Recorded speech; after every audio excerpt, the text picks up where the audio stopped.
Olá a todos, sejam muito bem-vindos ao Axioma da Escolha, um podcast de matemática dinamizado pelo Núcleo de Estudantes de Matemática da Universidade do Porto, o Enigma. Em cada episódio nós vamos convidar um matemático para nos falar um pouco do seu teorema favorito. O meu nome é Inês Guimarães, vou ser a vossa apresentadora e hoje, para começarmos em grande, tenho comigo o professor António Maquiavelo. Professor, gostava de se introduzir? Olá, introduzir-me. Sou um gajo porreiro? Não. Tenho de dizer a verdade. Ok. Imagino que aquilo que seja relevante é que licenciei-me em Matemática e doutorei-me em Matemática. E tento trabalhar em teoria de números quando posso. E quando não posso fico furioso de não poder. Não, às vezes tem que se fazer outras coisas, não é? Sim, também colaborou com pessoas de ciência de computadores e assim, não é? Sim, também trabalho, sim. E também é um trabalho que eu gosto de fazer. A licenciatura tirou aqui no Porto, mas depois o doutoramento já foi fora, certo? A licenciatura foi aqui, por acaso foi acolá, na reitoria, onde agora é reitoria, mas foi na Universidade do Porto, no Departamento de Matemática, e depois fiz o doutoramento na Universidade de Cornell, nos Estados Unidos. Boa, e para além de matemática, tem assim alguns outros hobbies? Quer dizer, estou a falar de matemática como se fosse um hobby, mas é mais do que isso, não é? Sim, mas é o meu principal hobby, sem qualquer dúvida. É aquilo que eu gosto mais de fazer. E sim, também gosto de fazer outras coisas. Aprender línguas, jogar xadrez, malabarismo. Quantas línguas é que sabe falar? Confesse lá. Bem, saber falar depende de como é que se define. Mas agora comecei uma nova aventura com o chinês. A aprender um bocadinho de chinês. Tanto falar como escrever? Tanto a falar como a escrever, se bem que a parte da escrita está bastante atrasada. Mas usando o Duolingo e uns sites na internet, e também pus a divertir com um bocadinho de árabe e latim.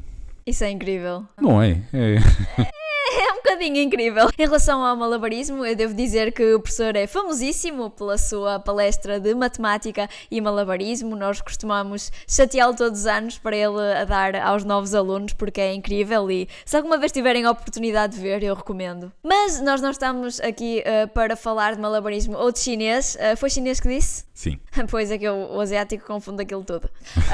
Estamos aqui para falar do seu teorema favorito. Pode-nos revelar qual é ele? Pois eu não tenho qualquer dúvida que tenho de facto um favorito. Eu gosto de muitos teoremas, mas há um que desempenhou um papel na minha vida fortíssimo, que foi o último teorema de Fermat. Ótima escolha. Foi um... Eu tropecei nele. Eu tenho muita pena de não lembrar exatamente as circunstâncias. Deve ter sido na Biblioteca de Matosinhos, quase certeza, num livro que eu gostaria muito de me lembrar qual é que foi, e deve ter sido ou no meu 11º ano ou no meu 12º ano. Foi mais ou menos nessa altura. E fiquei completamente apanhado por várias razões. Eu não sabia que havia mistérios tão antigos por resolver em matemática, não é? Acho que muitos alunos do liceu tinham a ideia de que a matemática já estava mais ou menos toda feita. Acho que nunca tinha pensado sequer nisso, não é? Sim. E depois eu lembro de ler uns livros sobre vidas de matemáticos e de repente perceber que havia ali um mistério com muitos anos de existência, já naquela altura, 3 séculos mais ou menos. Portanto, naquela altura, o último teorema de Fermat ainda não tinha sido demonstrado. Ainda não era teorema, exatamente. Mas era conhecido como teorema. Já era conhecido como teorema. Sim, por acreditava respeito ao mesmo Fermat. que aquilo fosse Sim. verdade. Para contextualizar aqui as coisas, acho que é melhor falarmos um bocadinho do que é o teorema de Fermat, em que é que consiste. Portanto, o último tema Fermat, já agora, em vez de logo dizer o que é que ele quer dizer, o que é que ele diz, talvez contar ao mesmo tempo a história dele. Sim, claro. O Fermat, a certa altura, durante a sua vida, foi editada uma obra de um matemático grego chamado Diofante de Alexandria, que tinha uma série de problemas com resoluções, problemas de teoria dos números, e um dos problemas dizia o seguinte: dividir um quadrado como soma de 2 quadrados. Isso quer dizer um número natural, que é um quadrado perfeito, como soma de 2 quadrados perfeitos. E o Diofante dá o exemplo de dividir o 16, dividir aqui não é a melhor palavra, mas de compor o 16 como soma de 2 quadrados, em que para ele são números racionais, não inteiros necessariamente. E o Fermat, ao lado da margem, escreve contrariamente ao que se passa com aquele problema, que é o problema 8 do livro 2, para quem estiver interessado, do Diofante Alexandria. Ele escreve, contrariamente ao que isto acontece, não é possível separar agora um número natural, um cubo em soma 2 cubos, uma potência quarta em soma 2 potências quartas e por aí fora. Foi Fermat a escrever isso ou foi o próprio Diofanto? Não, o próprio Fermat que escreveu na cópia que ele tinha de Diofanto. Portanto, na altura em que o Fermat viveu, foi editada por um senhor chamado Bachet de Messeriac, fez uma edição de Diofanto com original grego e uma tradução para latim. E o Fermat aparentemente adquiriu uma e ia escrevendo coisas no livro, não é? No livro. Tanto quanto sabemos, porque isso foi... Nós não conhecemos, infelizmente, a cópia do Fermat, na qual ele escreveu, mas depois dele morrer, o filho mais velho dele, acho que se chamava Clemente, já não me lembro. Não, era o Samuel qualquer coisa, Fermat, editou a mesma obra de Diofanto, mas já com as anotações do pai. Ok. E é nessa edição que está essa nota meio misteriosa, na qual o Fermat acrescenta que encontrou uma prova verdadeiramente maravilhosa desse facto, mas que a margem era demasiado pequena para a conter.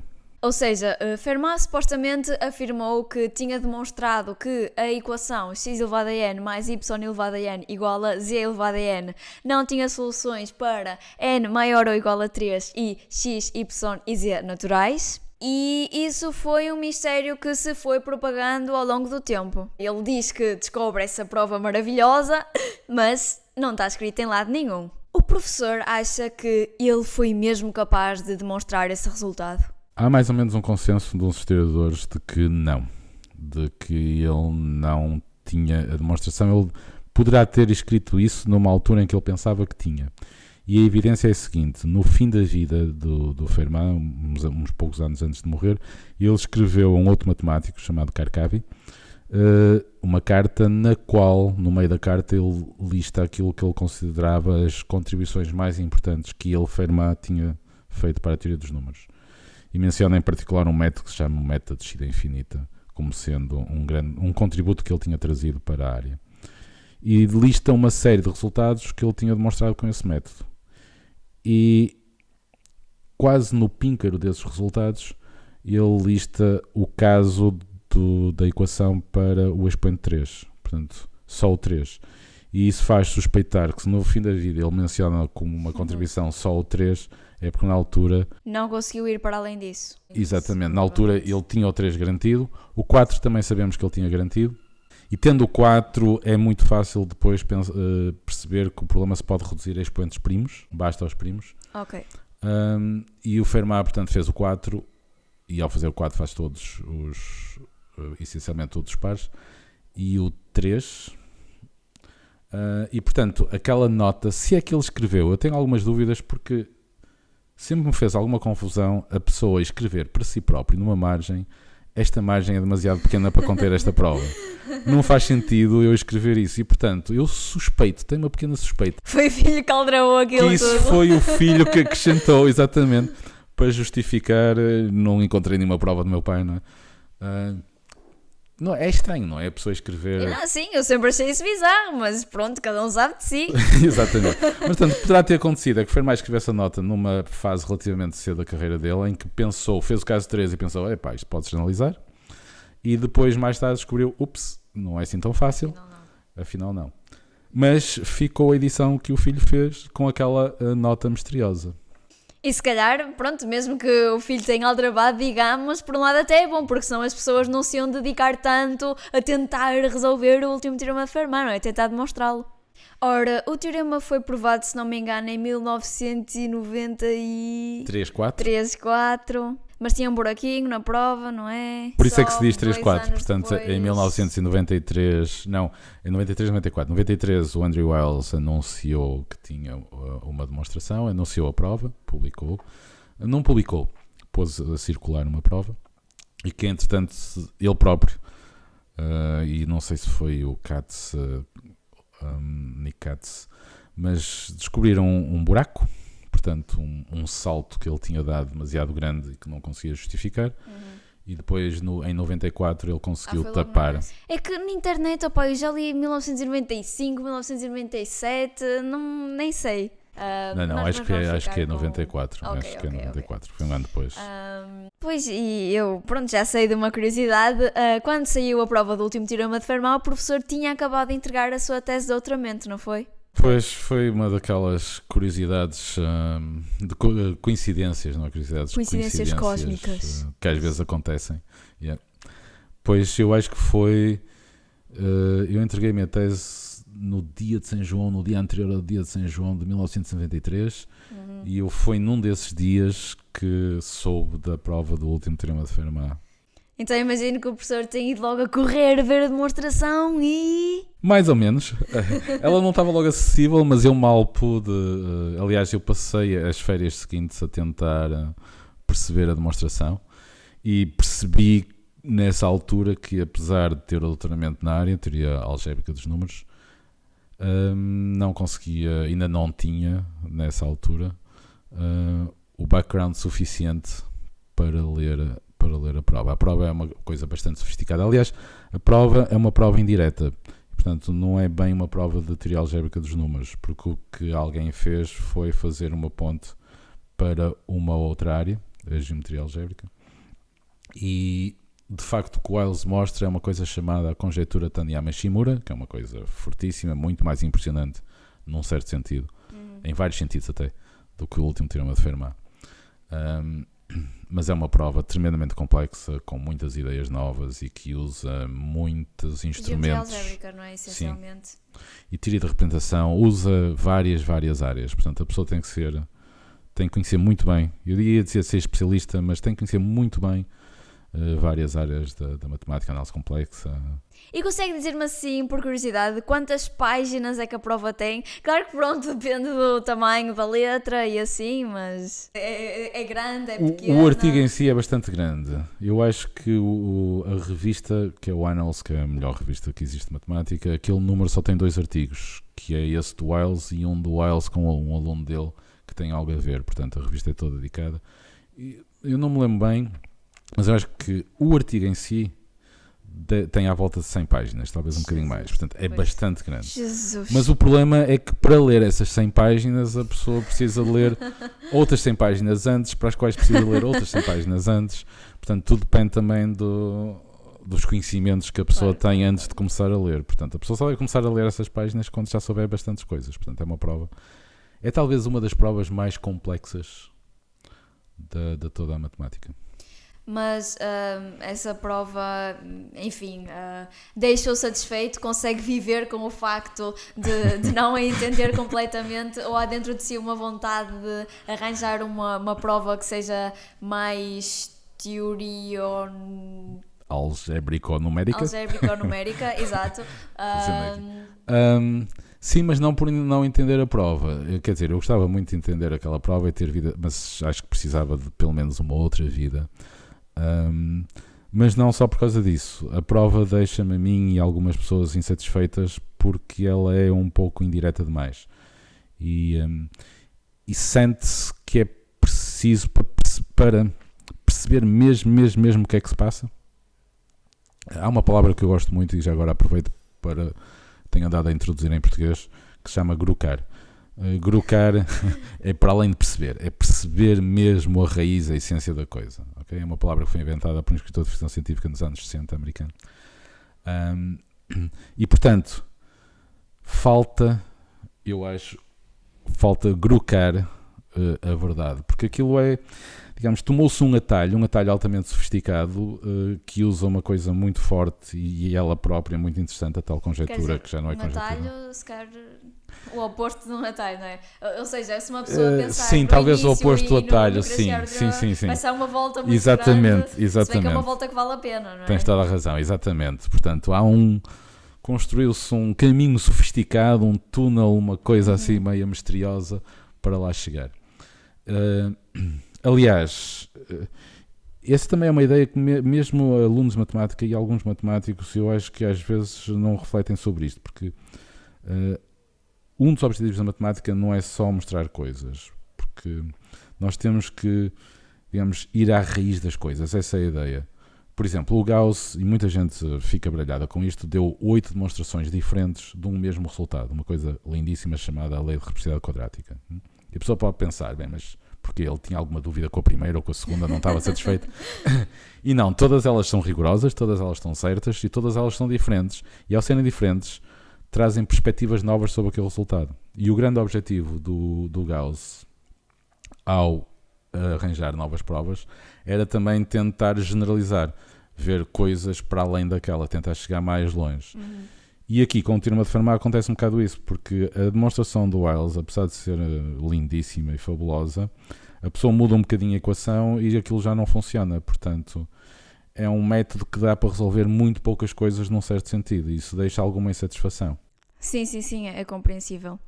Já agora, uma questão, já que estamos a falar de várias demonstrações para o mesmo teorema, quantas provas é que o professor conhece para a existência de uma infinidade de números primos? Vão começar as perguntas difíceis. Essa é muito difícil, porque até porque normalmente se diz que a qualidade do matemático se avalia pelo número de demonstrações da infinidade de primos que ele conhece, portanto sinto que estou a ser avaliado. Eu acho que conheço 4 ou 5. É bom. Mas há bastantes mais, sim. Neste podcast nós também desafiamos os nossos convidados a emparelharem o teorema que escolheram com uma comida, uma música, um filme. Portanto, professor, a que é que você associa o último teorema de Fermat? Portanto, o último teorema de Fermat eu associo logo, primeira vez que me fizeste essa pergunta, eu associei imediatamente a uma música dos Metallica, Nothing Else Matters. Nós temos ali um ukulele, se quiser exibir os seus dotes. Essa não faz parte dos meus hobbies. Ainda. Eu não sei bem porquê, mas acho que ela tem algo a ver com a letra, com a música. Se bem que também associava o último tema de Fermat a uma suite solo daquelas de violoncelo do Barro. Ótima escolha, muito bem. Tem um bocadinho das duas coisas. Já agora o professor está a dizer, da primeira vez que me fizeste essa pergunta, porque nós estamos a gravar este podcast pela segunda vez. A primeira vez teve alguns problemas técnicos devido à minha nabice, mas em situações normais eu não irei saber qual é que é a escolha do matemático. Ok, professor, agora sim uma pergunta que eu acho que está à sua altura. Qual é que é assim uma característica que o professor acha que algo deve ter para ser considerado matemática? O que é matemática? Bolas, essas perguntas são difíceis, mas uma coisa que é algo que deve ter, portanto, o que eu acho que os matemáticos fazem, e a matemática, é perceber certos padrões bastante sutis de uma espécie de estrutura, de uma espécie de textura do nosso universo. E uma coisa, para mim, é matemática quando é uma coisa que se aplica a uma infinidade de situações. Isso é uma boa resposta, eu ficaria completamente à toa. Eu também já pensei nisto algumas vezes. Portanto, não porque me tenhas perguntado, mas ao longo da vida fui às vezes pensando nisto. E eu sinto, e às vezes já em várias situações referi um pouco isso. Portanto, quando a pessoa resolve um exercício, está a fazer matemática, se a resolução é perfeitamente genérica e serve para resolver uma infinidade de exercícios. Se não, está só a fazer uma conta. E fazer contas não é matemática. Lamento informar. Nem sequer conta como uma ferramenta. Sim, é uma das ferramentas. Enfim, fazer contas está para a matemática, como soletrar palavras está para a literatura. Não, realmente, não sei, eu acho que ainda existem pessoas que acham que os matemáticos tentam fazer contas cada vez mais difíceis, quando é o contrário, uma pessoa quer evitar fazer contas ao máximo. Exatamente, passar horas a tentar evitar fazer uma conta. É mais ou menos isso. Estou-me a lembrar aqui de uma última pergunta. O professor trabalha em teoria algébrica dos números, mas eu pedia que fosse o menos enviesado possível na sua resposta. Que área que o professor acha que é mais poderosa? Teoria algébrica dos números ou teoria analítica dos números? Se calhar aí há um empate. São coisas... Da circunstância. Sim, não, são coisas diferentes. Ambas têm ferramentas bastante poderosas. Consegue dar alguns exemplos em que é que se usa a teoria algébrica dos números e a que é que se sabe a teoria analítica dos números? Bom, a teoria analítica dos números usa muitas vezes, e no seu melhor, análise complexa e consegue chegar a resultados fantásticos, como por exemplo a distribuição dos números primos. Os números primos aparecem de uma maneira muito irregular, nunca ninguém conseguiu perceber um padrão na sequência dos números primos, é por isso que eles são particularmente irritantes. Mas curiosamente, quando tomados como um todo, portanto um número de primos até uma certa altura, isso porta-se bastante bem, porta-se mais ou menos como x sobre o logaritmo de x, e a demonstração disso usa análise complexa, por mais incrível que pareça, e esse tipo de resultados mostram bem as potencialidades da análise aplicada à teoria dos números. Curiosamente, a teoria algébrica dos números serve um pouco mais para talvez resolver equações em números naturais, só que a teoria algébrica dos números nasceu muito das tentativas de resolver o último teorema de Fermat. E normalmente o que acontece na teoria algébrica dos números é uma coisa que, dita como eu vou dizer, parece um bocado triste. Portanto, nós não conseguimos resolver equações em números naturais. Percebemos que isso muitas vezes temos que ir buscar outras estruturas algébricas mais complexas no qual elas estão lá dentro. E trocamos a questão dos números naturais por uma questão num sítio mais complexo. Ou seja, no fundo a técnica de generalizar e tentar resolver a coisa mais geral. Só que às vezes ficamos fascinados com essas coisas mais geral e conseguimos descobrir umas coisinhas lá em cima, mas continuamos sem conseguir resolver as coisinhas cá em baixo, não é? Se bem que há coisas bastante impressionantes e técnicas fortes de álgebra mesmo, que aliás muita da álgebra foi desenvolvida. Por exemplo, a teoria de ideais foi desenvolvida justamente para tentar resolver o último teorema de Fermat. Portanto, temos mesmo aqui muitos frutos. Agora só resta resolver a hipótese de Riemann, não é? Será a álgebra ou a análise? É uma questão em aberto. Provavelmente a análise, mas não sei. Se era uma mistura, não sei. Muito provavelmente uma mistura das duas.